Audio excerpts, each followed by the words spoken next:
Welcome to Venom University's Fundamentals of Natural Hair Care and Protective Styling course. Here I'm demonstrating how to apply a neck strip. You simply wrap it around and tuck the end. This is used to be a barrier between the client's skin and the cape, which is a high contact item that can touch many clients during the course of a work day or a work week. You want to have several of these on hand as well as several towels as well. I like to use the rapid strip because it's thicker and more absorbent and it gives more surface area. You also want to sanitize your entire area and anything that comes into contact with your client with an EPA registered disinfectant. In this portion of the course, we're removing a protective style. We have a more detailed, in-depth version that you can get into to understand how to safely and gently remove a style. This is typical. Many clients will come to you with their hair already done because they don't know how to safely and properly remove it, and they'd rather have the professional do it all. The goal here is to work in small sections, to remove everything one by one, and to do it gently. And then after you have the hair detangled section by section, you use the triple threat moisture spray, which you're about to see here, to detangle the sections and twist them up for ease of shampooing. So, a quick snippet of how it works. You use your clarifying detangling spray to saturate the section and you work it in, and you want to wear a glove because this is bacteria. Malassezia is a bacteria that naturally occurs on the scalp, especially when there is a protective style. It also mixes with sweat, debris from the elements, and scalp dandruff. So there's a lot going on there that you just don't want to touch with your hand. But after letting it sit for a couple seconds, you go ahead and work your way through it with a fine tooth comb. If it doesn't work the first time, just saturate it again, but it should glide through like butter. And after you do a chunk of maybe 5 or 10 of these, depending on the size of the style you're removing, you go ahead and twist that section up. And the goal is to have at least somewhere from 4 to 8 twists on the head to prepare for the shampooing process.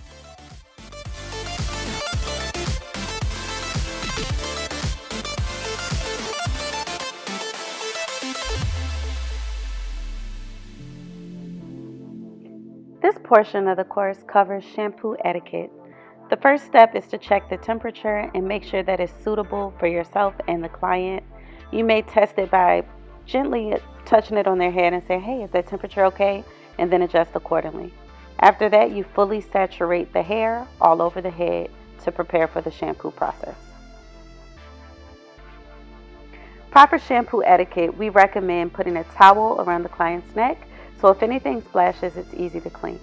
Now the cocktail process, I'm using Talia Wajid.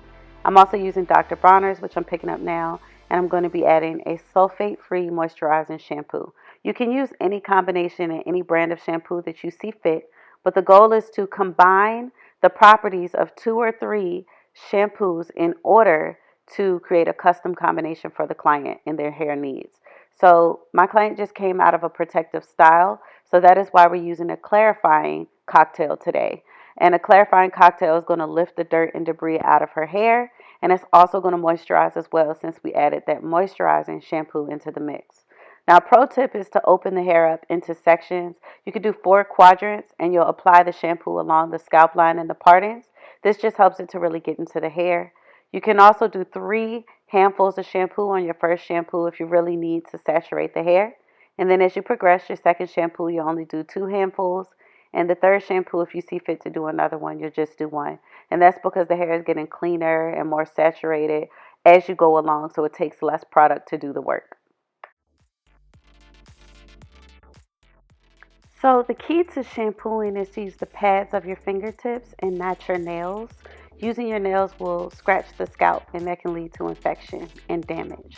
Okay, you start at the temples, which is the side of the head, and work your way up to the crown, and you do this all over the head until everything has been massaged. The technique that we recommend using is effleurage, which is using soothing strokes on the head. They can be straight strokes or circular strokes, and you can switch it up as you go throughout the process. You want to make sure you concentrate on the scalp and not really pulling your hands through the hair because that will cause tangles. You just want to insert your fingers into the hair, massage the scalp, and remove them just as easily out as well with straight fingers as we're doing there. Again, I'm emphasizing that you use the pads of your fingers and not the nails to prevent damage and to keep it a soothing experience for the client. Pressure is also important with this process. Make sure you ask your client, is that pressure okay? And if not, be firmer or gentler. Just to go a little deeper on the firmness, it's just the way that you rub the scalp, how firmly you press on the scalp. And a lot of clients actually like for you to be firm because it feels like a massage. It relieves tension and stress from the scalp, which can be therapeutic. And you want this to be a spa-like experience. This may be the only time that your client gets to get away from the everyday life. They may have children, a family, a demanding job, and their opportunity to come and get their hair cleansed is that moment for them to be in the spa. So make it therapeutic for them. You can ask if the pressure is okay. Also, what you saw me do there was hold the ear every time you use water so that the water doesn't go in their ear. Now, if even with holding the ear, the water does go in there, that is what the towel is there for, just to keep them dry throughout the service. So I'm doing another cocktail here. I'm on my second shampoo. And again, I'm mixing those three shampoos together to give that moisturizing, clarifying shampoo. And just so you know how shampoo works, shampoo is for cleaning, and it should be directly applied to the scalp more than anything else. And then conditioner is for hydrating. So you want to apply the majority of the shampoo to the scalp. And of course, it can run down through the hair to remove whatever has gotten on the hair as far as buildup. But you really want to concentrate it on the hair and scalp to clean the follicles, to clean the scalp foundation, to remove buildup and get it like just very clean. And it's okay if it removes a little oil. That is what the conditioner is there for, to hydrate and to replace what was taken by the shampoo. You'll see that I'm really making sure that I get the nape of the neck because that area can be really like itchy for people. I'm also removing the excess shampoo from my hands and rinsing it off. This is really important. Also, if you have jewelry like rings or bracelets, you should take those off as well so it doesn't get caught in the client's hair or hit them on the head, okay? But every time, like if I have too much product on my hands because I don't want it to get on their face and just get out of control, I rinse it off and I remove it from my hand. That's another piece of shampoo etiquette. And you also want to get it off the handle too, because if you don't, if you clean the hair already, you're just reintroducing it back to the hair if you don't get it off of everything, like the sink container, the handle, the faucet. Just really move and work clean. But again, I'm holding the ears again because you want to make sure you're not getting water in the client's ear. If the temperature needs to be checked, make sure you're constantly checking, keeping your hands in the water so you know whether it's hot or cold. But yeah, you remove the water, the soap from the ear as well with your hands and then also with the towel. But fold it down so that the water doesn't get in the ear and the client will really appreciate it. So the total shampoo process just is how you sell the client. It's how you really get them to feel confident in you. Again, right now we're rinsing so that we can put the treatment in. So you want to thoroughly get that shampoo out so that the next product can really do its job. You also want to squeeze the hair out so that the treatment can actually penetrate. And if the towel and cape do actually end up slipping from behind the chair or the client is getting wet, make sure you adjust that because you want them to stay dry throughout the process. Address that immediately. Like, don't let it continue. But again, squeeze that water out so that the hair can be able to accept the moisturizing benefits of the treatment that you're applying to the hair. And then we'll go through and detangle, and we'll be using steam as well.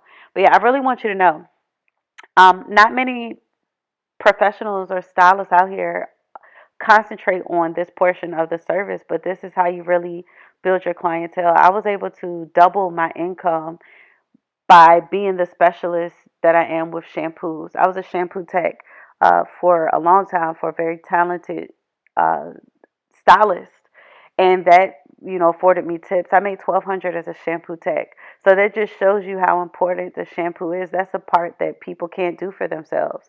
they don't know how to exfoliate their scalp and what products to use to get that minty feel. And sometimes people just have really busy lives, and this is their only getaway is coming to the salon and getting treated and pampered. So you really want to make it special for them. If you have aromatherapy or music you could play, do whatever you can to really pump up that client experience when doing the shampoo. And the more passionate you are about it, the more they can feel it, the more confident they are, and the more willing they are to go ahead and give you a tip at the end of the service. This flex detangling brush enables us to really glide through the hair, not only at the beginning when we were detangling before the shampoo process, but also at this part when we're brushing that treatment through. So you will be able to get this flex detangling brush as well as any products that we've mentioned, like the leave-in hair and scalp treatment, the detangling spray from the beginning. They're available in our online store, the dvabosslabacademy.com. So make sure you get yours to enhance your shampoo experience. Steam allows the treatment to penetrate deeper into the hair. You can achieve this by directing the water away from the head and turning it to high heat. A key thing to remember about the rinse process is to thoroughly remove the product. If you don't, when you go to blow dry, you'll notice that the hair won't feel as silky and soft as it should because the product is still in the hair. So rinse it 2 or 3 times to make sure it's really clean and clear of product. All right, sometimes when you're shampooing, even with the utmost care and attention to detail, the client can get wet. I like to replace the neck strip with a new one, and sometimes you could put a towel there as well, and then I'm redraping with a new cape. That's why I said to keep several on hand. Next, we will be doing the blow dry process. Stay tuned.